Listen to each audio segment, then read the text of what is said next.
clase más de la carrera de licenciatura en teología y hoy tenemos una materia maravillosa que le va a encantar a todo el mundo, les va a gustar. Esto no solamente uno aprende cosas fantásticas, maravillosas, sino que esto transforma nuestra vida, ¿verdad? Tiene el poder de llevarnos a otro nivel, llevarnos a otra dimensión en el espíritu, así que sabemos que va a ser de mucho provecho. Bueno, el nombre de esta materia es alabanza y adoración. Vamos a decir, el tema de esta materia es alabanza y adoración. Oficialmente se llama Vida de Alabanza y Ministrando al Señor. Es parte de la licenciatura en teología y si no estoy mal es segundo año ya de licenciatura en teología.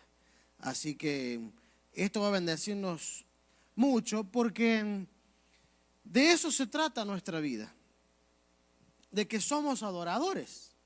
Dios nos creó para adorarle. Algunos incluso han llegado a decir que nosotros somos el reemplazo, y suena un poco feo, ¿no? Por eso lo digo de esta manera, pero Dios nos creó a nosotros para cubrir un vacío, porque en el cielo había un adorador, que era Luzbel, un ángel de luz que Dios creó para que dirigiera la alabanza y la adoración en el cielo. Es tremendo profundizar en esto porque dice la Biblia que cuando él fue creado, de él salía sonido. O sea que no es que Luzbel, este ángel, que la mayoría coincide que era el diablo, no es que él tocaba instrumentos o cantaba bien, sino que de él salía sonido. Entonces parece que eso no es muy usual. De hecho, por ejemplo, nosotros todo lo que cantamos acá funciona acá en esta atmósfera, pero donde no hay aire no corre el sonido, así que usted puede gritarle al lado en el espacio sin casco, gritarle al que está al lado y no te escucha, porque no hay aire y el sonido se propaga en el aire. Así que es una cosa que debemos tener en cuenta, algo particular que sucede. Pero este ser fue creado para la alabanza y para adorar a Dios, y de él salía sonido. O sea que él no tocaba un instrumento, sino que él mismo era el instrumento. Y cuando el diablo cayó, dice la palabra que fue echado por tierra y se envaneció su corazón por la multitud de sus contrataciones, y él se empezó a mirar a sí mismo y dejó de mirar a Dios para empezar a mirarse a sí mismo. Qué lindo que se veía, como todo el mundo me quiere. Empezó a ganar adeptos y empezó a creerse que la alabanza era para él, ¿no? O que era él el que provocaba la presencia de Dios. Y entonces dice la palabra que eso fue lo que desató en él su caída, el ser echado del cielo, porque se envaneció su corazón, quiso tomar el lugar que no le correspondía y se me fue, va a tener que editar esta parte.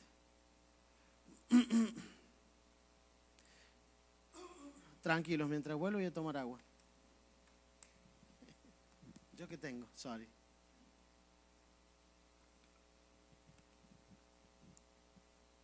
Entonces quedó ese espacio descubierto. Quedó un espacio descubierto que era el de darle alabanza a Dios, a alguien que dirija, a alguien que exprese en estas condiciones, ¿no? Y estaba escuchando un poquito algunos comentarios y me gustó mucho algo que alguien dice, que maneja mucho el tema de la alabanza, es que como todos los músicos sabemos, hay tres grupos de instrumentos musicales. Están los instrumentos de cuerda, están los instrumentos de viento y los instrumentos de percusión. Todos los instrumentos que existen se pueden agrupar en estas tres categorías. Y cuando Dios nos creó a nosotros, nos hizo con cuerdas vocales que funcionan con aire. Así que nuestras cuerdas vocales son la combinación de dos grupos de sonidos, de instrumentos, mejor dicho, las cuerdas y los de viento. Por eso producimos sonidos a través de las cuerdas. Yo creo que no hay nada hecho así, solo nosotros. Y nuestro cuerpo es un instrumento de percusión. De hecho, nuestro cuerpo reacciona a la percusión. Por eso el diablo sabe esto y el diablo manipula, ¿no es cierto?, la percusión y los sonidos y todas estas cosas para provocar en nosotros, en el ser humano, una reacción que generalmente el diablo lo está usando para desviar a la gente y llevar a la gente a la promiscuidad. Ustedes han escuchado ahora ritmos, ¿no? Ahora hay algunos ritmos. El otro día se enojaron con un cantante mexicano que toca un estilo de música que a mí no me gusta en lo particular, porque está hecho todo con instrumentos de viento, y no me parece una música que yo escucharía más de 8 compases. Pero le preguntaron sobre el reggaetón y él dijo, para mí el reggaetón no es música. Y se le levantaron todos los reggaetoneros en contra y le dijeron un montón de cosas, ¿no? Y son estilos y todo lo que ustedes quieren. A mí me parece que no estoy hablando en contra del estilo musical, sino de la cultura que hay envuelta en ese estilo, ¿no? Y yo sé que los estoy llevando un poquito de acá para allá, pero estamos introduciéndonos en lo que es la alabanza y la adoración, ¿no? Entonces, yo no voy a criticar el reggaetón como género musical, sino la cultura, porque ustedes saben que la música es una expresión de las culturas, es la expresión del pueblo, es una expresión cultural. Y en la música hay mucha cultura metida, la gente dice lo que quiere decir. Por ejemplo, los tangos, las milongas argentinas, eran una expresión del vulgo, de la gente de más abajo. Después se puso popular y ahora es refinado. Ahora el que canta o baila tango es alguien fino. Pero no comenzó así. Era una expresión de arrabal, le dicen allá, de abajo, ¿no es cierto? Pero tiene mucha cultura, de diferentes clases sociales, pero hay cultura impresa ahí. Lo mismo creo yo que pasa con, por ejemplo, este estilo, el reggaetón. Hay mucha cultura metida ahí, cultura de un sector. No podemos generalizar, pero cultura de un sector. Y generalmente es promiscua, obscena. Es siempre una provocación al descontrol. Las letras son inescuchables. A eso podemos mencionar otros ritmos como el hip hop y todos estos ritmos rapeados y el rap, todo esto, que están atestados de groserías y no se puede ni creer lo que dicen. También hay otros ritmos donde ya está todo, no es tácito, es implícito, ya está bien claro. Y no es cierto, y cantan, te quiero dar blin blin, te quiero dar no sé qué, y todas esas cosas. Es todo, o sea, no deja absolutamente nada a la sospecha, a la imaginación, a nada. Y le ponen varias chicas semidesnudas bailando, ponen loco a todo el mundo. Y generalmente la gente, la cultura que es atraída por este ritmo, son gente que, no quiero generalizar, pero es muy común, quiero decirlo así, ver un tipo de cultura, un tipo de ambiente donde se mueve mucho la droga, se mueve. Acá, por ejemplo, en Miami está el festival de música electrónica y otros festivales, así que hay un despliegue tan grande de policías. Han tenido que traer policías de prácticamente todo el país para poder cubrir, porque el descontrol que se arma, que no pasa con otros géneros musicales. ¿Me están comprendiendo lo que quiero decir? O sea, la música provoca en nosotros algo, mueve algo en nosotros, somos movidos por la música y eso atrae culturas también. Una cultura que yo creo que es atraída por la música celestial es la cultura del reino de los cielos. Por eso solo a los que somos hijos del reino le hemos encontrado sabor a la alabanza y a la adoración. Aunque hoy en día estamos viendo mucha competencia y gente que quiere tratar de llevar la alabanza y adoración que se parezca a lo del mundo, ¿no? Y entonces agarramos un ritmo, agarramos un estilo y queremos copiarlo. Y está bien tratar de meterse, ¿no? Como dice Pablo, me dice griego para los griegos, me dice esto. O sea, me hago reggaetonero para ganar a los reggaetoneros. Meterse en el estilo no me parece malo, pero sí no tenemos que permitir que de repente se nos meta fuego extraño a la iglesia. no hay un estilo que sea el estilo de la iglesia. Creo que el género musical de la iglesia no podemos definirlo porque tiene que ver, como digo, con países, con un montón de cosas. A veces en la iglesia se cantaba solo el estilo Marcos Witt. Después pasaron los años y se empezó a hacer el estilo, bueno, antes de eso se hacían los himnos, ¿no? Y los coritos, después vino Marcos Witt, se hacía todo el estilo Marcos Witt. Ahora sí se empezó a usar mucho el estilo Hillsong, y todo el mundo quiere tocar el estilo Hillsong. Y está bien, son géneros que un poco nacen de nosotros, nacen de la necesidad de expresarnos a Dios en alabanza y adoración. Yo creo que la alabanza y la adoración, más que un estilo, es una actitud y es la respuesta de un corazón enamorado, ¿verdad? Los estilos podemos variarlos, siempre y cuando pongamos este filtro que le estoy diciendo, por lo menos en mi opinión, de no permitir que se nos meta un fuego extraño dentro de la iglesia, ¿no? Y terminemos cantando algunas cosas raras, ¿no? Incluso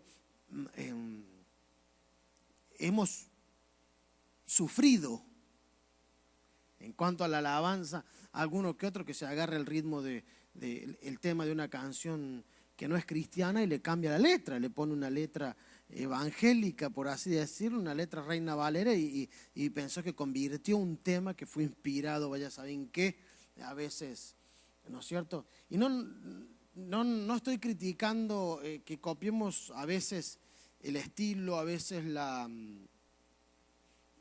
se copian técnicas musicales, de canto, de esto, de lo otro, modulación, técnicas, por decirlo de alguna manera, profesionales, sino que me estoy refiriendo a que la música, como ya lo dije, está conectada con una cultura y esa cultura y esa música está conectada con un espíritu.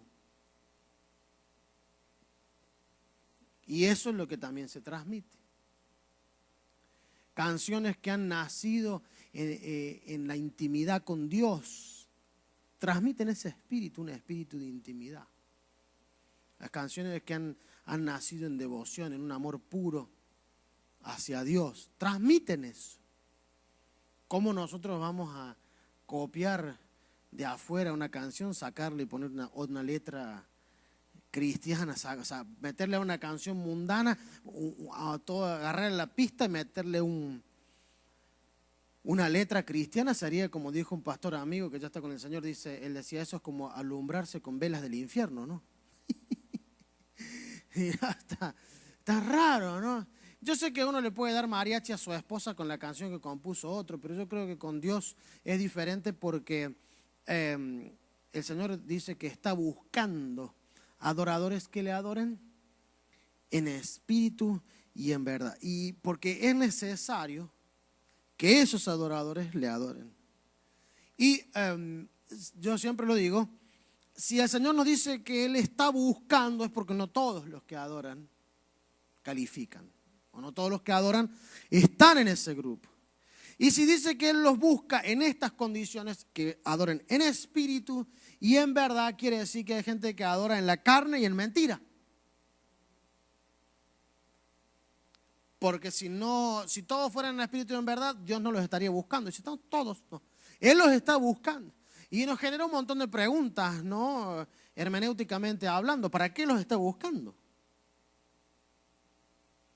Porque es necesario que esos no paren de adorar, que no se distraigan mirando otra cosa, que no se aflijan por nada. Por eso uno de los versículos que vamos a leer, que es el Salmo 34, dice, voy a adorar al Señor en todo tiempo. Su alabanza estará de continuo en mi boca, dice. ¿Cuándo adoramos a Dios? En todo tiempo. ¿Y cuándo va a estar nuestra alabanza? ¿Los domingos a la mañana, los domingos a la noche? No, de continuo. Ese es un verdadero adorador. Un verdadero adorador no necesita el sonido. Qué bueno cuando está. No necesita los instrumentos, pero que funciona, cuando funcionan bien y son buenos los músicos, excelente. Pero un verdadero adorador adora de continuo, todo el tiempo, ¿verdad? Y esos son los adoradores que Dios está buscando. Gente que le adore. Que no depende de los sentimientos, que no depende de cómo me siento, ¿no? Porque vivimos en un tiempo muy sensual y la gente está viniendo a veces, nos podemos encontrar gente, pudiera usted encontrarse gente en alguna iglesia, que cuando está en la iglesia está esperando sentir. Y el libro de Judas dice que hay gente sensual, reprobada, porque son sensuales, están esperando el sentir. Bueno, cuando yo sienta de adorar o cuando los cantantes me hagan sentir, ahí voy a adorar. No, el salmista del 34 dice, bendeciré a Jehová en todo tiempo. Su alabanza estará, ¿cuándo en mi boca? De continuo, todo el tiempo, haya música o no.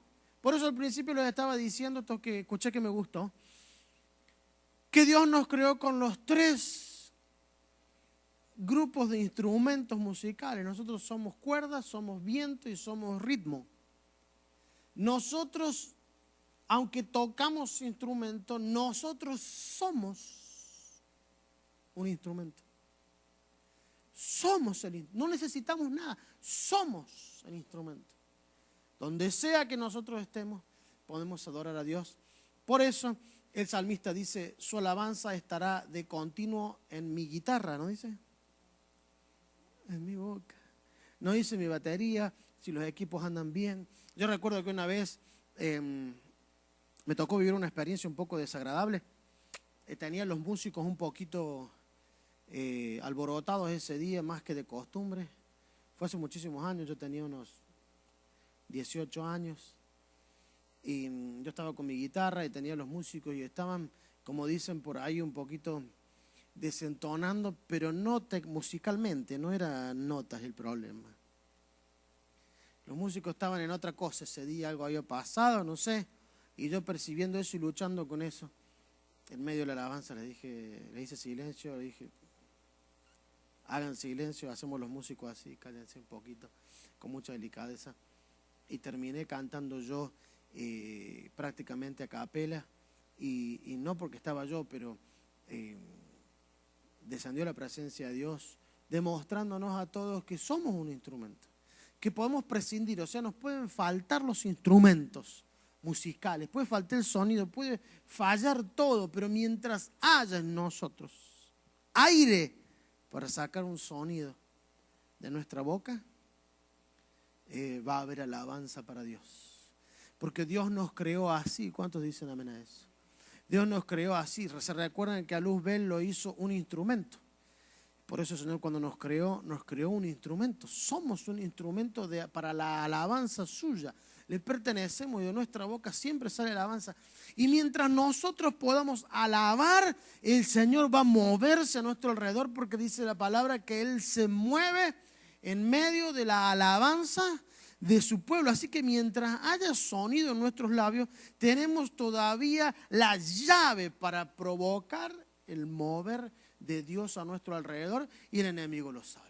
Por eso siempre está buscando de ponernos algún impedimento, ponernos alguna traba, una distracción, alguna cosa que de alguna manera nos presinte la boca, o mejor dicho, nos cierre el corazón, para que no salga la alabanza de nosotros. Porque el enemigo sabe, si éste abre la boca, el diablo sabe, aparte de la envidia que nos tiene, porque ese lugar, el que tenemos nosotros, era de él. La única diferencia es que él estaba ahí y no tenía de otra. Nosotros hemos elegido alabar a Dios. Y por eso digo, hemos elegido, porque aunque es un mandamiento alabar al Señor, Él es digno de ser adorado, etcétera, etcétera. Nosotros estamos aquí porque hemos decidido adorarle a Él. Por eso el Señor está buscando a quienes le adoran de corazón sincero, en espíritu y en verdad. Porque todos tienen la opción, pero algunos eligen no hacerlo.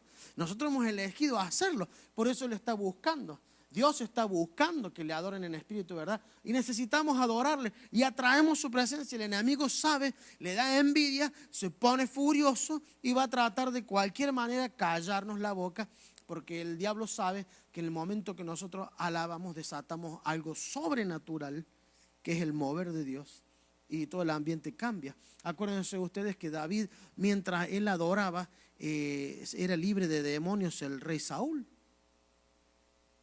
Mira si hay poder en la alabanza. Pablo y Silas estaban en la cárcel. Las cadenas eran físicas, no eran metafóricas ni espirituales. Eran físicas. Y mientras ellos adoraban, Dios, para poder romper las cadenas, tuvo que provocar un terremoto. Y mientras abrían las cadenas de sus siervos, se abrieron las cadenas de todos los que escuchaban. Porque la alabanza tiene ese poder. Contagia de poder a los demás, es testimonio a los demás. Mi mamá pasaba por una iglesia cristiana y pasando por la puerta escuchó un himno que se cantaban con un órgano de viento, de esos que había que apretar un pedal varias veces para que se infle una cosa y ahí le daban. Pero parece que los hermanitos estaban cantando en espíritu y en verdad. El instrumento aquel, el órgano ese viejo, no era un piano de $5,000, $10,000 como los que usamos ahora.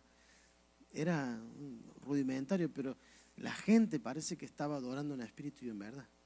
Y eso parece que golpeó a mi mamá cuando pasaba por la puerta. Y cortó las cadenas de mi madre, en este caso espirituales, y ella se convirtió al Señor.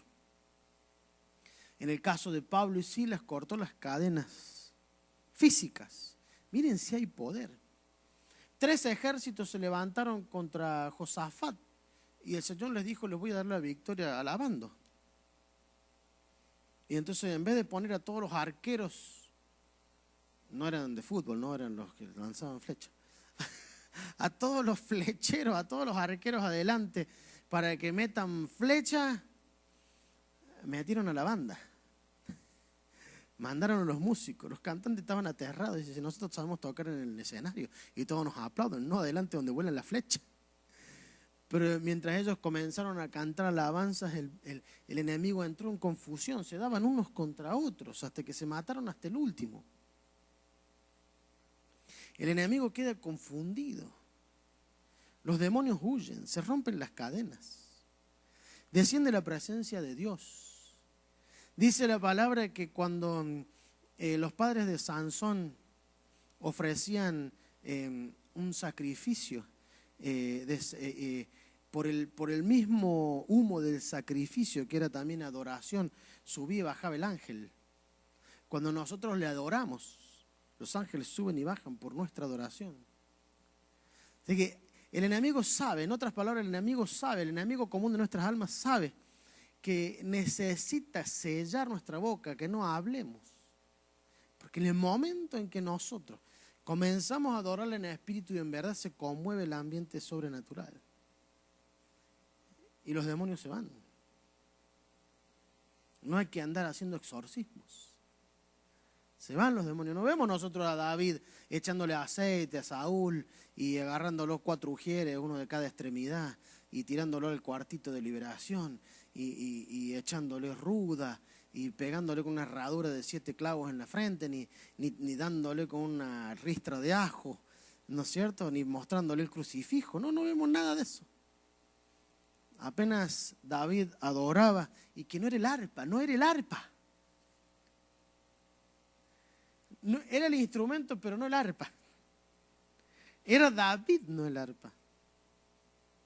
Yo estaba en un congreso de adoradores y alguien que estaba conmigo, bueno, la presencia de Dios era impresionante. Yo salí de ese lugar literalmente tiritaba así de la presencia de Dios que había habido. Yo caminaba por los pasillos saliendo del evento y sentía que no caminaba, sentía que flotaba. Era una cosa. Y he vivido momentos en la presencia de Dios tremendo, pero de ahí salí, hermano. Dije: esto está ahí. No lo podía creer. No había palabras, ¿no? Y alguien que estaba cerca mío en medio del evento dice: tenemos que comprar ese piano.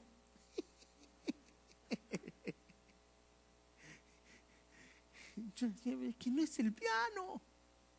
Vos podés tener el mejor piano, pero no era el arpa, era David. Que conocía tanto el corazón de Dios, que había tomado la forma del corazón de Dios. Dice, la misma palabra dice, era un varón conforme con la forma del corazón de Dios, ¿no? de tanto estar en su presencia. Hay gente que le sabe llegar a la gente, ¿no es cierto? Mamá, necesito tal cosa, le voy a decir al papá. No, no, no, déjame que le digo yo, dice la esposa.